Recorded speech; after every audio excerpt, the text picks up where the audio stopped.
So this is what we're going to cover today. Why automate? We're going to go through some LinkedIn basics. We'll do a basic introduction to Dux-Soup, covering all the functionality.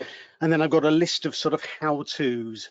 So hands-on demos to familiarize yourselves with the different scenarios that you may be faced with in the different environments in which you're working.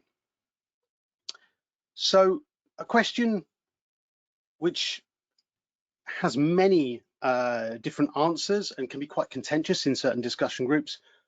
Why automate your lead generation activities on LinkedIn? Well, the most basic answer is to actually make the most efficient use of your time. We all only have a certain number of hours available to us in a day.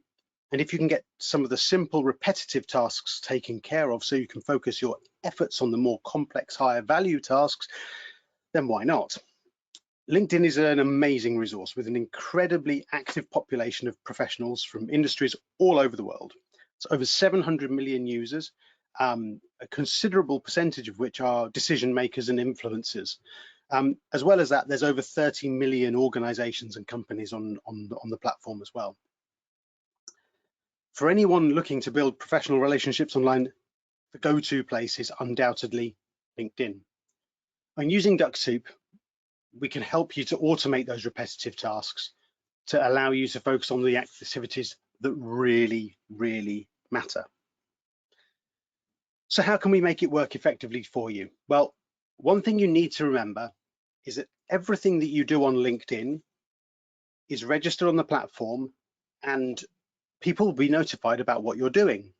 And therefore your little icon, your photo will appear with your name and your description against it, saying that so-and-so has liked this post or responded to this post or posted an article.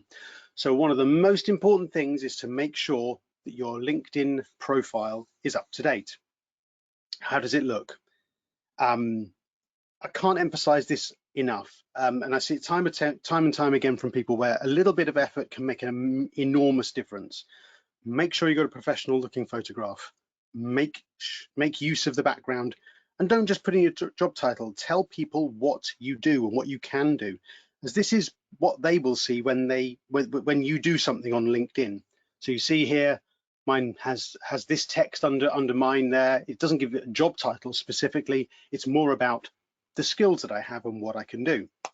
The more you do on LinkedIn, the more the links to your profile will pop up for people to be able to click on. It's your own personal advert.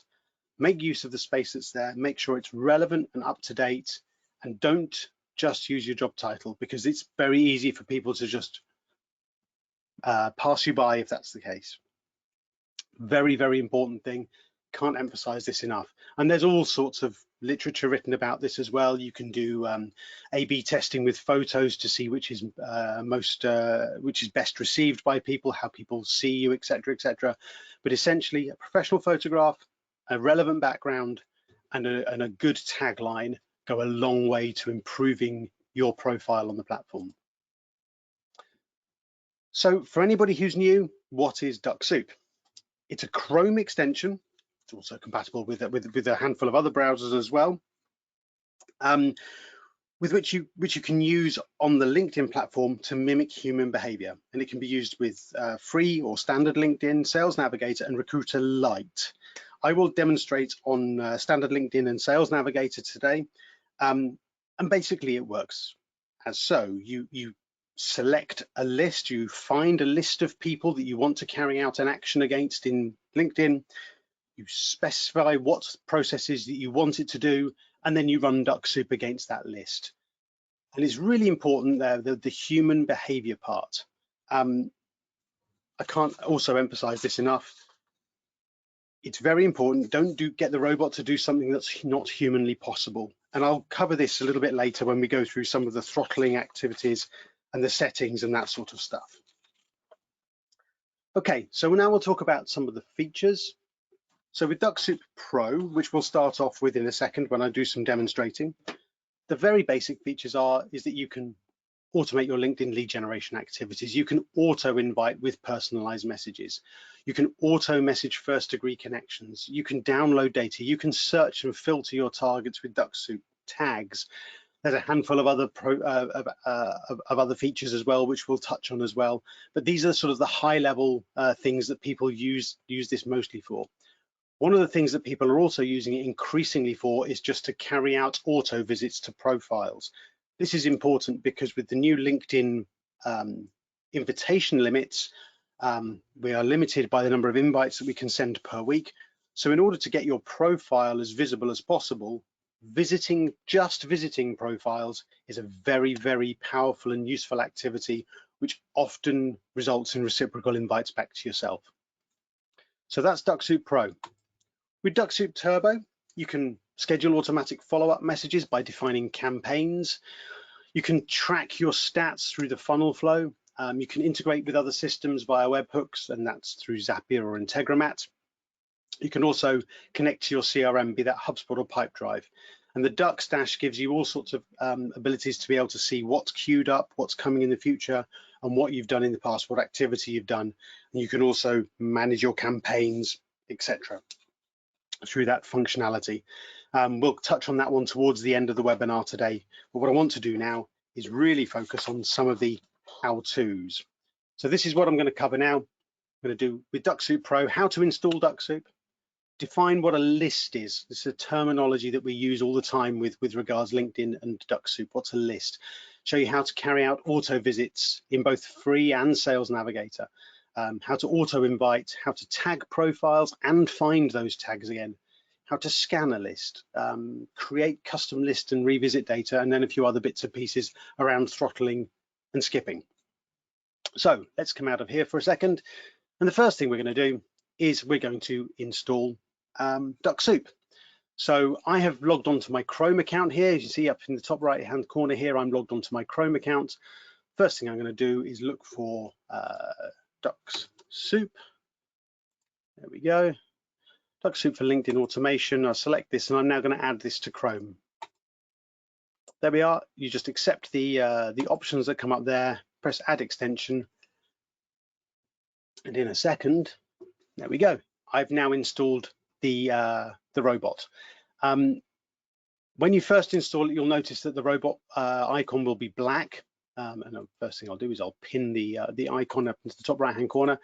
And then when you click on the Dux-Soup icon in the bottom right-hand corner, you then have the option to upgrade to Pro or whatever. And then, yeah, you go through the payment flow, and then you'll see the color of the robot change depending on what version you've purchased. So for Dux-Soup Pro, the icon is red, and that's the icon that I've got here.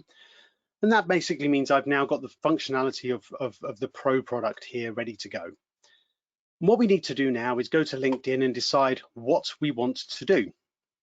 So on my list of things of how to, first thing we need to do is define what a list is. So a list is a list of profiles that are on your screen that Dux-Soup recognizes as something that it can process. So that could be a search result. So from a very basic point of view, let's go to IT project. Let's do a very quick search here. It has to be a people search because Dux-Soup is looking for a list of people. And in a second, you'll notice in the top right-hand corner, the icon will turn green and say at your service. And that basically means when the icon is green, what it has found on the screen is a list that it can process. If the icon isn't green, it's not ready to go. Dux-Soup will auto recognize a list, and you can always see that by the color of the icon here. And what you'll notice is when the icon turns green, the menu changes as well. So you now have the option to visit and connect, or scan profiles. So this is the most basic. This is a search result in standard LinkedIn. I could now run Dux-Soup from here. Although be aware of some of the LinkedIn limitations here. I've got a search result here of 9.3 million results. If I scroll down to the bottom here, I only see 100 pages, and you only get 10 results on a page, so you're only going to see the first 1,000 results of this particular search. Of course, I've only just put in a very high level terminology there. You can use Boolean search terms when you're using searches within LinkedIn. We've got a previous webinar and blog post relating to how to use that, so have a look at that. it's a very useful resource that I often refer back to help people out when they're trying to define their search criteria for finding people. So this is an example of a list here. Another list that we could go to. If I go to, for example, an article here, I'll just find somebody, there we go. So this one here has got 3,900 people reacted to it. If I click on there, this here is a list, and you'll notice the Dux-Soup recognizes this is a list. I can now run Dux-Soup against this list. Any of the automated actions with Dux-Soup can be run against this list. If I go to my network, and if I go to my connections, bear with me 1 second, there we go. Again, this is also a list. This is a slightly more difficult one because it's an endlessly scrolling list, but again, Dux-Soup can run from this list here as well. There are a few others as well. If we go to, if we just do a University of, let's go to the University of Michigan, we can look at, for example, here, an alumni list. If I go to a college or a school, and I go to the alumni list, I don't have to necessarily use the features, but the filters, but again, you see there is enough data on this page for Dux-Soup to run from this page as well. The other one, which is very useful, is the list of people who viewed your profile. So if I go over to this side and I go to who viewed your profile, there is enough information on this page here for me to run Dux-Soup from here. If you have a company page, you can run Dux-Soup from your company page against the followers as well. So those are some of the examples of, let's go to my home page, of the different environments from which you can run Dux-Soup from within standard LinkedIn. Within Sales Navigator, it's a very similar story. There are various different places that you can run Dux-Soup from. You can do it from a search. So if I go to a saved search here, let's just go to one of these. Again, this is just a search. I've carried out a search here, and in a second, there we are. Dux-Soup recognizes this is a list. I can run Dux-Soup against this.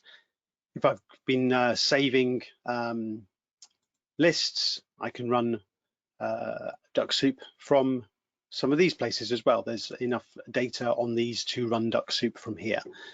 There are a few quirks to some of these lists, which we try to overcome as best as possible, but basically we're looking always for a list of people that we can run Dux-Soup against. Oh, one last one which I should show you as well is groups. So if I go to, here we go, let's go to the lead generation group. That's a good one. If I look at the list of people here, there we go to there. This is now also effectively a list that Dux-Soup can run against, and you can see there the icons turned green. It's ready to go. So search results and all those other things as well. Say have a look at the past webinars and blogs. We've got some search criteria advice as to how to use Boolean searches. We've also got a definition of all of the different lists that that Dux-Soup can run against in LinkedIn. And it's basically about defining that list that you want to carry your activity against. So we've defined what a list is. So now we would like to perhaps auto visit some profiles. So if I take this as an example here, I've got here a list of people. If I click on my Dux-Soup icon up in the top right hand corner and I click on the options button, this is where I can now define the activities that I want to carry out against these profiles. So if I don't want to carry out anything other than just carry out visits, I can just leave all of this blank and I can just go back to my list and I can say to Dux-Soup, you know what, just go and visit some profiles. If I press on that now, Dux-Soup will then confirm my activities here, giving me all of the options that I can do. I can see I've chosen nothing. I press OK, and Dux-Soup will now work its way through this list, carrying out a visit to each and every single profile. And as I'm not doing anything else other than visiting them, it's just going to gather some data for me, grab some information about that person, and then move on to the next one. The icon turns blue while it's doing this because that means it's active. And as long as this browser remains active, then Dux-Soup will continue to run. I can go to another tab. If I minimize the browser, the robot will go into snooze mode, so it won't continue. But basically, I can leave this running in the background and it'll work its way through this list based upon all of the settings that I've set up regarding throttling and daily limits and those sorts of things. We'll show you more on those in a minute. But you can see now Dux-Soup is carrying out some activity here. It's visited the first person on this list and it's now going to go pause for a few seconds and then move to the second one. During these visits, I'm not doing anything else other than gathering data. And we can see the little counter here is now starting to go up as it gathers information. So what I'll do is I'm going to stop the robot there a second. There we go, we'll stop the robot there. So that's how you can get it to carry out some activity.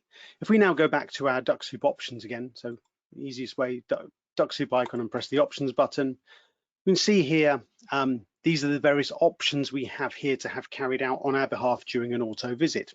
So I could ask the robot to send a connection request to second and third degree connections using standard LinkedIn or Sales Navigator. It works in the same way. I can here enable a personalized message. I can type in my message here, hi, and then I can use these markers here to make it look personalized. Hi _FN _ please accept my request. Now, there's a whole lot of literature written about the psychology of connection request messages, the strategies around them. I don't have time to cover all of that now, unfortunately, but do have a look at our website, have a look at our blogs. There's lots of ideas, the good, the bad, and the ugly there. Our marketing team have gathered some good examples over the years and some bad examples as well. But you have here the opportunity to send some information to your prospective new contact. You can make it look personalized. You have 300 characters to use. Bear in mind that the first name will take up some of that. So if you've got it 299, it's likely that your message will get shortened or truncated. So just be aware when you're compiling your connection request message to take that into consideration. Try and find a way to build a connection with the person by having some sort of a mutual interest. Hey, I've noticed you're also a member of the XYZ group. Hey, I noticed you responded to so-and-so's post. That gives you a much better chance of somebody accepting your connection request. So you can type in your message here, and then basically, if I then went here and I clicked up here and said, right, visit and connect, during an auto visit, each of these people would then get my connection request with my text. I'm not going to send any now because I've not written a very good connection request message there, to be honest, and it may take a bit of time. Got a lot to cover. So that's how you can auto invite profiles during a visit. And that works from a list here. It could work from a Sales Navigator list. Be aware that if you're using Sales Navigator, it depends on what the other person has got as to where that message appears. So if they've got Sales Navigator, that message is likely to appear in Sales Navigator. If they don't have Sales Navigator, it will then appear in their standard LinkedIn mailbox. So be aware, if you've got both platforms, you need to manage both mailboxes. Something a lot of people still struggle to get their heads around, and it's a little bit tricky that once you've got Sales Navigator, you end up with these two mailboxes, but that's just life dealing with LinkedIn, unfortunately. So that's how we can carry out some of our automations. If we have a quick look here now at some of our other options, you can ask Dux-Soup to automatically cancel pending requests on your connection requests on your behalf. This is less of an issue at the moment because we're restricted as to how many we can send out.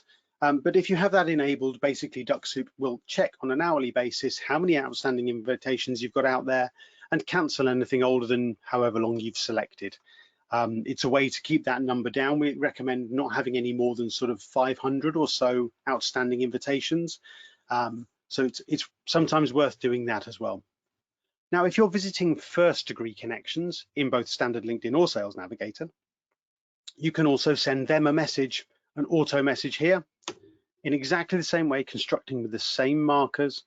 But of course, if you're visiting first degree connections and sending them a message, because you're already connected to them, you've got 3,000 characters to use here. So you have the opportunity to be able to send a much more extensive message here.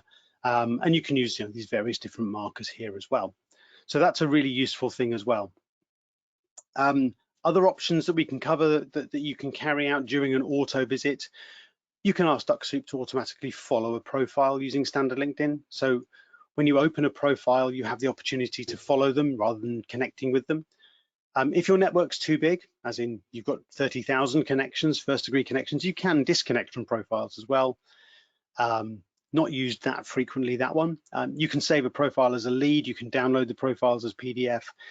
If you're visiting first degree connections using standard LinkedIn, you can also ask Dux-Soup to auto endorse skills. It only works with first degree connections and only in standard LinkedIn. It is not a feature on Sales Navigator. So that's something to be aware of as well.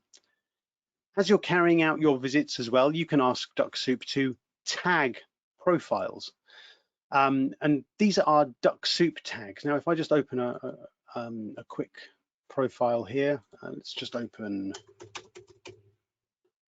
this one here. Just wait for this to open. What you'll notice here on the right-hand side is we've got this little icon that pops up on the right-hand side, the Dux-Soup. What we've got here are various tags, and these are the Dux-Soup tags, and you can have these automatically applied during an auto visit here by typing in tag profiles as, put your chosen tag in there. It's customizable, personalized tag there. So you can add profiles like that, and then you can also then here see these tags. Now, if I then go to this particular profile, if you want to see everybody that you've tagged, you can go in your Dux-Soup drop-down box here and click search by tag. And then if you've got your tags here that you wish to look for, testing invite, let's look for that one. There we go. There we are. So there we are. There's Jan there. And what you can do as well is you're tagging people like this. Very shortly, you'll notice the Dux-Soup icon turns green. I can run Dux-Soup from this location as well. So if you've tagged a group of profiles in the past, you can then run Dux-Soup from this environment here, from the tag search tool. As you build your library of tags, of course, then it gives you more possibilities in the future. What I see a lot of people doing is, for example, if they're wanting to outreach to their first degree connections, they will maybe go to their network. They'll do a search against their first degree connections. Well, let's do one a second. Let's do that. Let's just do a very quick search here. I'm going to look for managers in people, and I'm just going to say, well, I'm only interested then in this case first degree connections. So say I had a message that I wanted to send everybody who's a manager, who's a first degree connection of mine here. I would then say, right, this is my list here. I'd probably have to do this in Sales Navigator because it's more than 1,000 people. Tell you what, let's just shrink it down a little bit. There we go. There we are, 301 people. So there we are, I've got 301 people. I want to send them all a message. What I would do is I would go to my Dux-Soup options, type in my message here. And then I would say, well, while I'm sending this message, I'm going to put in here a certain tag against all of these people as I send the message, because then I know the people that have got this message. I can then make sure that in the future, I don't send that message out to those people again by using the skipping rules, which I'll touch on in a bit. This way here, we can, you can then also revisit that list later by saying, okay, yeah, I want to find everybody who's got that tag and revisit them again with a new message.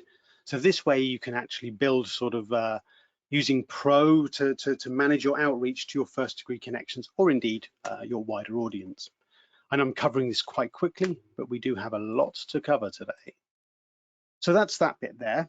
While we're here in the options, I'm just going to very quickly go through the rest of these options along the top here. Under skipping, here, you can use this to manage your activities to maximize the use of your visits. We are limited by what we can do on the LinkedIn platform because they have a reasonable usage clause in their contract. So what you want to do here is maximize the use. So by skipping if people are outside your network, that means beyond a third degree connection. And if that's the case, if they've not got an open profile, you usually can't see their details anywhere. It says LinkedIn member, so there's no point in visiting those profiles. Most of this is self-explanatory. The profile photo being blank, that's a contentious one, depends on the industry. Some people, certain industries don't, a lot of people don't have their profiles on there, maybe for security reasons or something, but that's something to think about depending on the industry that you're working in. If you've previously tagged profiles. So say, for example, I was sending out that message 123. I wanted to make sure that nobody who I'd already sent it to was going to get it. I would do that, for example, and that would therefore see the tag against that profile already. I'll skip it and won't send that message to somebody again. You can also use a regular expression to skip profiles. You can read more about that on our website. That's a slightly more complex issue, yeah, have a look up the regex expressions on our support pages for more information there. But basically, Dux-Soup looks at the high-level information that it sees in the profile and tries to match words or text strings against that search result. It's a good way to make sure you're avoiding maybe competitors or certain organizations, or maybe people who are in certain roles, maybe trainees or executives. I don't know, could be anything like that. History skipper is important to make sure that you're not revisiting the same people over and over again, depending on what you're doing. One of the most important features of Dux-Soup is the throttling features. This is where you control the speed of the robot, the number of profiles you visit, the number of messages you send out per day, etc., etc. So handle all of this with care and follow our recommendations. And always, if you're starting out with automation, start slowly. You want to build up slowly, sort of warm the account up, but be aware of the limitations. If you have a paid Sales Navigator account, you can visit up to 500 profiles a day. If you have a free account, it's more like, I believe, 100. There we go, free LinkedIn, up to 100 visits per day.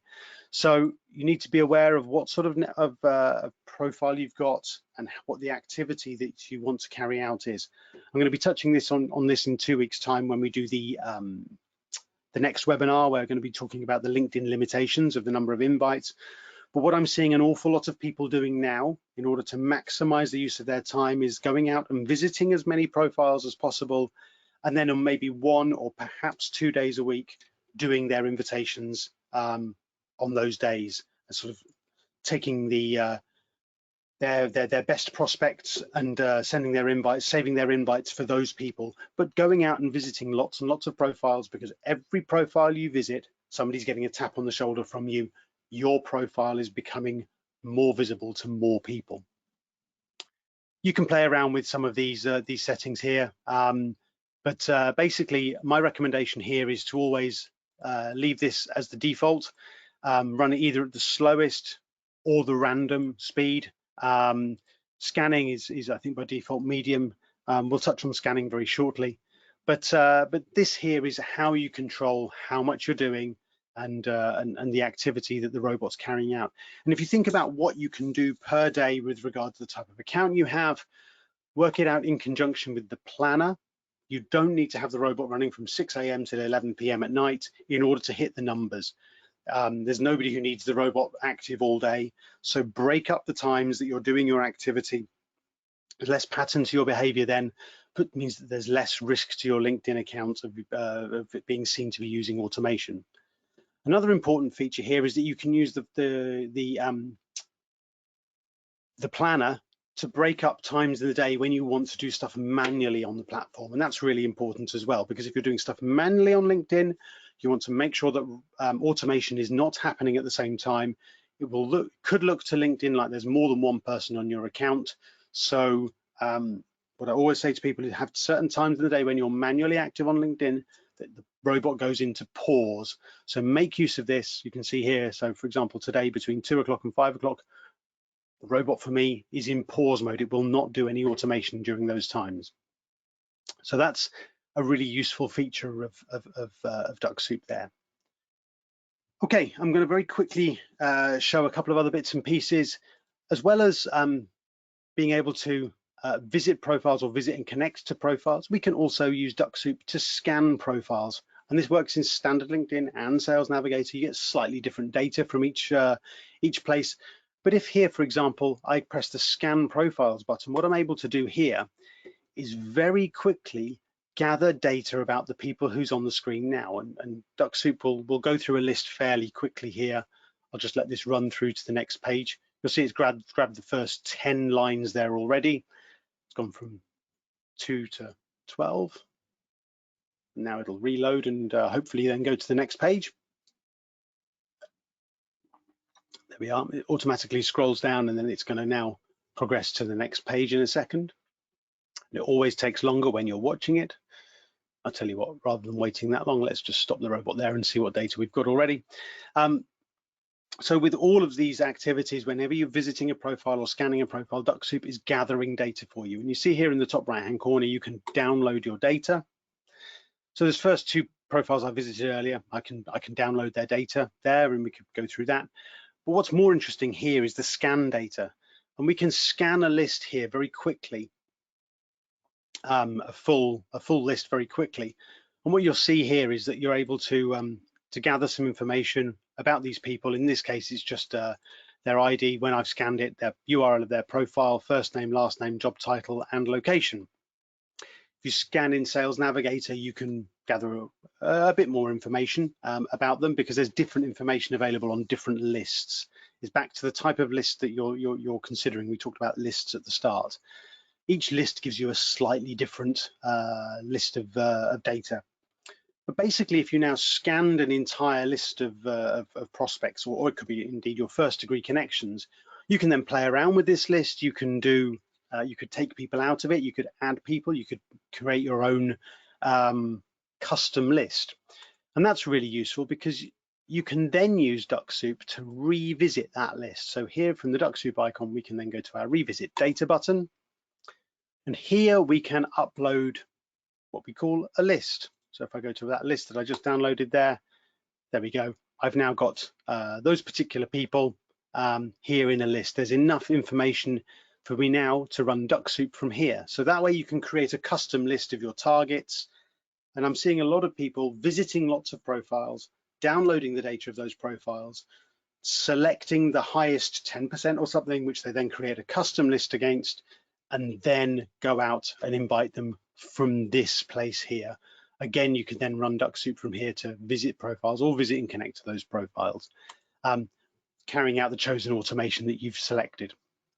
So that way you can then build your custom lists. There's quite a lot more around custom lists on our website because there's also the possibility to add custom text to messages. Just very briefly show you here. If I look at, for example, here, you see here, these markers P1 to P5, that's a value from the CSV file. That was the spreadsheet that I just downloaded. You can add your own custom fields in there, custom text fields. We've done a webinar on that in the past and it's documented on the blog site, but I think we may be revisiting it later this year as well. So that's something else to consider there to really make your messages look customized. Okay, so I've covered quite a lot now on Pro. Let's have a quick look. There we go. We've covered pretty much everything there on the list of Pro how-tos there. I know it's been a whistle-stop tour there. What I just want to very quickly also touch upon here is in the next 7 or 8 minutes is a few Turbo how-tos as well, showing from a high level how to set up a campaign, how to enroll people into campaign, monitor, and also show you the Dux Dash. So my first challenge is now to make sure I've got Turbo running. So bear with me 1 second.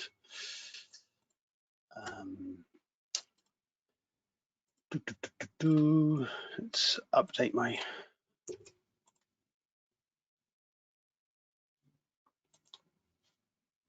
There we go. So now I've got Turbo installed. I've updated my license to a Turbo license. So instead of it being red, you'll now spot that the icon is now turquoise.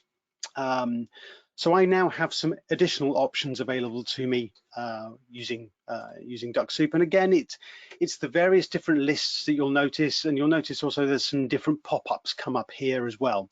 So I'll explain those to you in due course. If I click on my Dux-Soup icon and I go to the options page again here, what we'll also notice here is that this bottom bit down here has now been enabled, my automated follow-up messages. So now I have the ability to be able to define a campaign and then apply my campaign and send invites and campaigns out to groups of people. If I go to this button here, the Manage Campaigns button, that opens up what we call the Dux Dash. You can also access the Dux Dash from the bottom right-hand corner of the drop-down menu here. And what you can see here is I've got a bunch of different drip campaigns here that I've defined for various reasons. And here you can see I'm able to define a campaign here. So here I've defined a connection request, this one here, and then 2 days and an hour after connecting, I would like to send that message. I could then actually configure more messages here, and I can extend out the time related to the delay that message goes out against.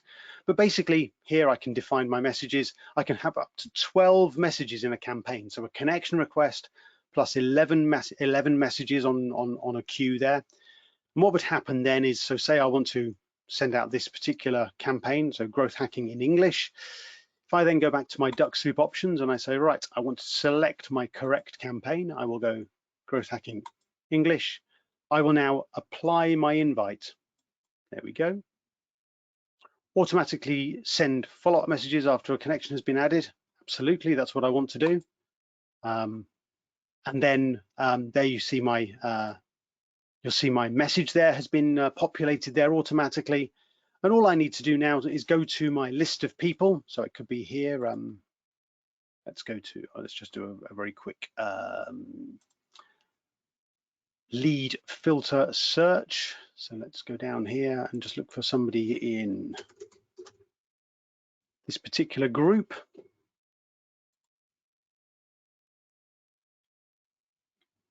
There we go.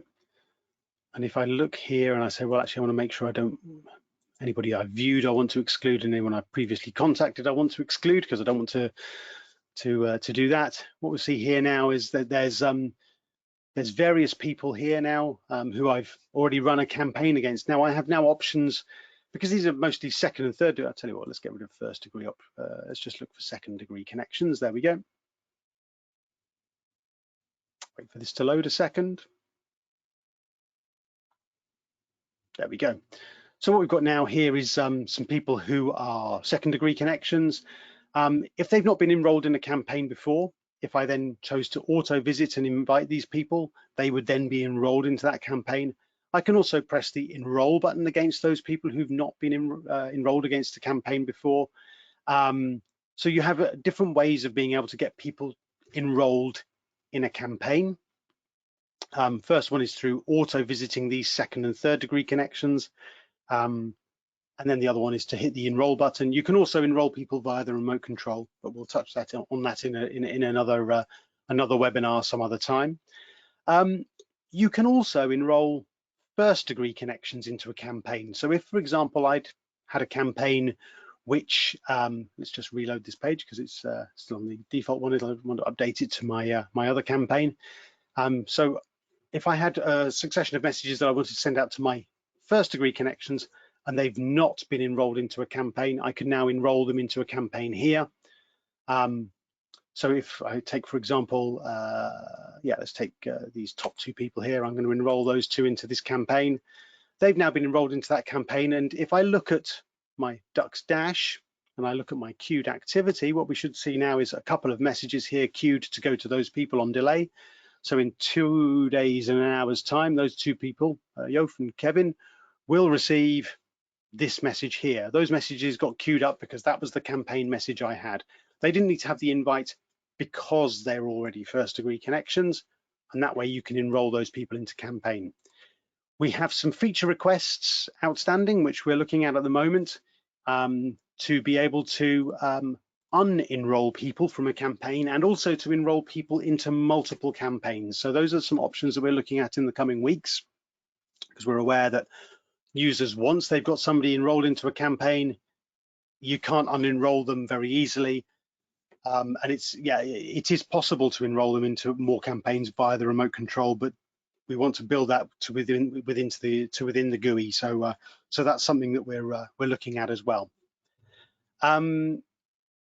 These Dux-Soup tricks, they only appear against search results in standard LinkedIn and Sales Navigator. If I go to, for example, a drop-down list in against a bunch of people who've reacted to a post, you don't have that option. So you'd have to carry out visits to those people in order to enroll them into your campaign. That's something just to be aware of, and that doesn't work for first degree connections. For first degree connections, the only way to enroll somebody into a campaign is by using the widget on the right hand side. Last couple of bits and pieces. within the Dux dash, and you have limited information via Pro, but via Turbo. Here you'll notice you have your drip campaigns where you can define and save all your drip campaigns. You have the funnel flow here where you can actually monitor the success or otherwise of your various campaigns here. So if I just check the drop down here and I look at all of the people I've invited via my default campaign, you can see how many have enrolled, how many have been invited, how many have accepted, and follow-ups, etc., etc. There's all sorts of information you can glean out of here. And if I click on one of these cells, for example, I can press on that cell there. I can now use this button here to copy and paste this information into a spreadsheet as well. So that's a really useful tool. Each of these different blocks, you get the different information presented to you accordingly. Your queued activity, we touched on this just now because those two here, I queued up that message to those two because they were enrolled into that campaign. Your activity log, so here you can see what's happened in the past. So here you can actually see what the robot's done for you in the past, and you can carry out a search here against the URL, so you can see what information's worked there. Very briefly, if you are using any of our integrations, any of the CRM integrations, here you can enable both your Pipedrive or HubSpot integration. So this is where you would go to enable that. Don't have time to cover that today, but as I say, we've covered that quite a lot over the last 4 or 6 weeks with various things there. And then at the very bottom here under the Dux store, this is where if you wish to use Dux-Soup to do an email lookup, you can buy Dux-Soup points from this place here, where you can then ask Dux-Soup to look up an email address for non-first degree connections. Right, let me just go back here and go back to the slides. There we go. So we've covered why use automation. We've covered some basic LinkedIn stuff about your profile, why you want to be as active as possible on the platform, how to some basic how to visit profiles, how to scan profiles, how to send a connection request. From a really high level, how to do a revisit, how to define a custom list, how to tag profiles, how to set up a drip campaign very quickly, and how to get that campaign going and your options with regards to that, especially if you're a Turbo user. And then, yeah, we've walked through some of those as quickly as possible, bearing in mind how long this has taken. I mentioned it already. In 2 weeks' time, we're going to be looking at the LinkedIn limits and how to scale your lead generation. So with the 100 connection per week limit that's on us, we did cover this in a blog post. I think it was back in April. We published that one. We've of course been listening out for more information, gathering information with regards to that, and so yeah, and looking at process ideas that people have as to make the best use of the tool within the bounds of these limitations. Because the one thing we want to make sure is that your accounts are as safe as possible. We don't want to risk your LinkedIn account being put in jeopardy. So working within these set boundaries is really important to keep your accounts safe and understanding why they're there. So that's coming up in 2 weeks' time. I mentioned earlier the booster and the technical calls. The link for the booster and the technical calls is on the support pages at the moment. So if you go to support.dux-soup.com and type in calls, you can find the link to where they are there. If you need to book them, they're with myself, and yeah, there's plenty of time slots for both booster sessions. That's for beginners starting out, familiarizing yourself. If you want some sort of more technical integration help, then I recommend booking a technical session. Yeah, that will also be with myself. These are our various links, which I'll leave up while I'm hopefully answering some questions. Jin. Yes, thank you. That was a very interesting webinar. A lot of questions from users. So the first question would be, what's the point of the profile visiting without any other Dux-Soup functions? It's the tap on the shoulder. Every time you visit a profile in LinkedIn, that person gets a notification that you visited them. There's an awful lot of LinkedIn users who will monitor who's visited their profile and will, out of curiosity, human nature, will have a look and see, oh, why did they visit me? How did they find me? And if your profile is up to date and you've got similar skill sets or you know, maybe complementary skills or whatever, then there's a chance that they may even send you a connection request back. From my personal experience, if I go out and I visit 100 profiles of people within a certain discussion group that I'm a member of, if I visit 100 people within that group, I will get between 5 and 8 people sending me a connection request just from me visiting them. Because my profile is up to date, because I have relevant information on my profile, and I'm open to connecting with people, I will see between 5 and 8% of people will connect back with me, will actually send me a connection request. I've visited 100 profiles, I've not sent any invitations out, just because they're monitoring their invites, their visits, because my profile apparently looks interesting. They will often, it can stimulate people to connect back with you. It's very much making sure that your profile is up to date and visiting them. And what I see as well is some people visiting on a cycle. So rather than going out to a group of second and third degree connections and just inviting, then maybe people will, over a 2 or 3 week period, visit people 2 or 3 times, because they'll see your name repeatedly appearing on your list, or maybe your company name. It's all about, you're planting a seed and people say, oh yeah, I've seen that name before. I wonder whose that is. So it's really about, your activity on LinkedIn, stimulating other people to look at your profile. If you get an invitation from somebody, you don't just accept it. You click on their profile before you accept it, I suspect. Certainly I do, and everyone else I work with does. You don't just accept invitations. And it's the same with if people visit you. You don't just invite them back. No, you click on their profile, make a judgment call as to whether they're interesting, and then either accept or invite. Okay. Thank you. A lot of people asking, do you need to keep LinkedIn open for the drip campaigns to work? You need to be logged on to LinkedIn. As long as you're logged on to LinkedIn and Chrome is open, then the drip campaigns will work, and of course that the planner is active. Nothing will be sent out at times outside the planner. So yeah, your Chrome needs to be your Chrome software needs to be open, because that's the platform through which Dux-Soup operates. And then yeah, you need to be logged on to LinkedIn. Yeah, that's basically what needs to be the case. Thank you. Another question. We have quite a few of these. Can I run follow-ups only on second and third degree connections, or can I also do that for first degree connections? Yeah, so you can enroll first degree connections into a campaign. You have to use the widget and press the enroll button. We are looking at ways to enhance that feature in the coming months and to make it easier to enroll first degree connections into a campaign. Of course, first degree connections would not receive the connection request message, but as you saw from my demo, which you can watch back because it's being recorded, they will then have whatever messages are in your campaign queued up on the time delay from the moment you've enrolled them. So yeah, you can enroll first, second, and third degree connections into a campaign.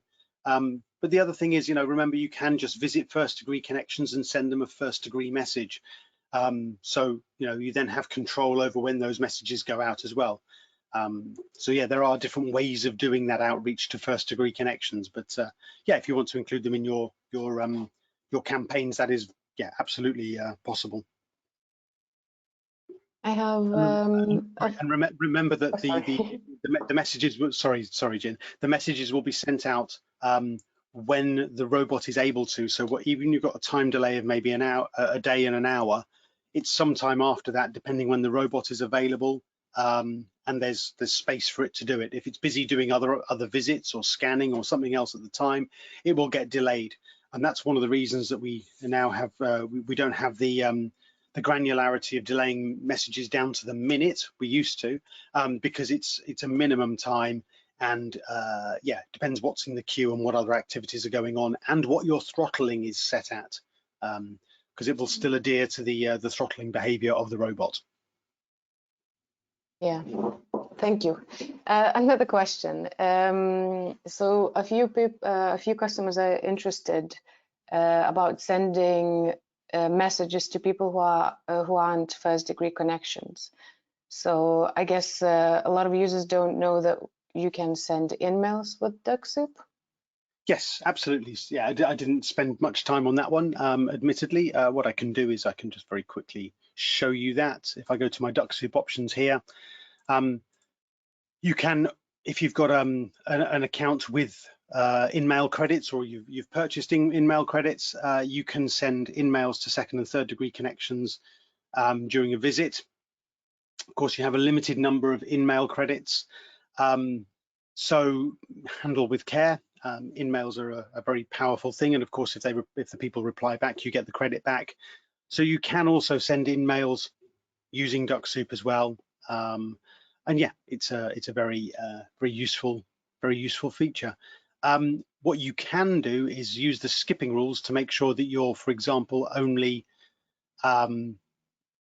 visiting, or yeah, if you're using your in-mails, that you're also maybe only using premium or open link members, because if you've got a Sales Navigator account, you can send a certain number of free in-mails to open link members and premium subscribers. So you can use the skipping rules. So if you had a search result such as this, you could say, right, I want to make sure I'm only going to send an in-mail here to people who are premium or open link members. So you'd enable those ones there, and then it would only visit people who are, yeah, such as this person is a premium member. So I could message this person here. There you are, it's free as it's an open profile. So it wouldn't cost me an in-mail credit to send that person a message, an in-mail, I should say. So that's a way to use the in-mails there, and to make sure that you're using your free in-mails, because you do get the opportunity to do that. Otherwise, I think you have a limit of, I think it's 20 in-mail credits per month, and you can accrue up to 3 months worth off the top of my head, I believe. Okay. Thank you. Another question is popping up. Can I run Dux-Soup on multiple tabs or work on LinkedIn while Dux-Soup is running? I would recommend using the planner to split your time. So if Dux-Soup is active on a tab, then I would recommend having it go into pause and into snooze mode while you're active on LinkedIn on another tab. You don't want it to look to LinkedIn like there's more than one person on your account. So have certain hours in the day where you say, right, for these couple of hours, Dux-Soup is active on LinkedIn, so I won't touch it. You can have numerous tabs open with LinkedIn open, but I wouldn't do heavy, I wouldn't do messaging and heavy browsing of LinkedIn at the same time as the robot is running, because if LinkedIn think there's more than one person on your account, they will assume that there's, that you're breaching their terms and conditions, and will just log you out, and then you'll have to log back in, and that's how you know that they've kind of spotted you. So I try to separate out my time accordingly, and have certain windows in the day where Dux-Soup is active, and you can always go to the planner and just change it, press the save button, say, yep, I need to be active on LinkedIn at the moment, put the robot into pause mode and continue with it. One other trick which I use sometimes is if I'm using, if I've got the robot running, what I'll do is very often I will pin a tab. If I know that I've got Dux-Soup running on here, for example, I will pin that tab over in the far left, and I'll just leave that there, because then I know that Dux-Soup is running on that particular tab, and then I know that I can carry on working elsewhere, and then I can always unpin that tab later. But that's often a trigger for me. So is the robot running? Oh yes, it is, it's pinned. And then, yeah, as I say, you can always go to your options in your planner and adapt this accordingly to make sure you're being ultra safe and not doing parallel activities. Thank you. That's it from me for today. Excellent. Thank you, Jin, as always. Let's just go to that one. There we go. So those are our links, our usual links. We have, as I say, updated the website, and there's a few refinements going on there. We do have some interesting stuff coming up shortly with regarding Zapier and Integromat. Some more developments in that area. 2 weeks time, it's the limitations, the LinkedIn limitations webinar. And then, yes, we're looking at more refinements with regard to the enrollment of people into campaigns and how we can streamline that and make that even more intuitive for people. So those are things that we're doing moving forward. If I don't, if you're off on holiday, if it's vacation time, then I wish you a very pleasant vacation. And for those who are still around in 2 weeks time, we'll speak to you then. Thank you. Thank you, everyone. If you have any further questions,